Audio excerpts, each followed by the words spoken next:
Hi friends, আপনি যদি মনে করেন কম বাজেটের মধ্যে একটি ভালো স্মার্টফোন কিনবেন, তাদের জন্য এই ভিডিওটি তারা দেখলে উপকারিত হবেন। আমি একটি কম বাজেটের মধ্যে একটা ফোন আনবক্সিং করে দেখাবো।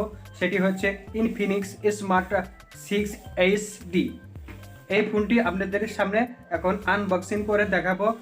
এটির সাথে কি কি পাবেন এবং কি কি সুবিধা।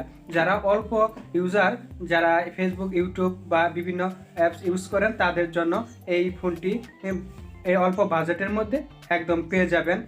যারা ইন্ডিয়াতে আছেন তারা এটা পেয়ে যাবেন আপনারা 7,000 টাকার মধ্যে, আর যারা বাংলাদেশে আছেন 9,500 টাকা থেকে 10,000 টাকার মধ্যে এই ফোনটি আপনারা পারচেজ করতে পারবেন। এখন আপনাদেরকে এটি আমি আনবক্সিং করে দেখাবো যে প্যাকেটের ভিতরে কি কি আছে, সবটি আপনাদের দেখাবো। আপনারা ধৈর্য সহকারে ভিডিওটি দেখেন। একদম অল্প বাজেটের মধ্যে যাদের স্মার্টফোন কেনার প্রয়োজন তারা এটি ফোনটি নিতে পারেন।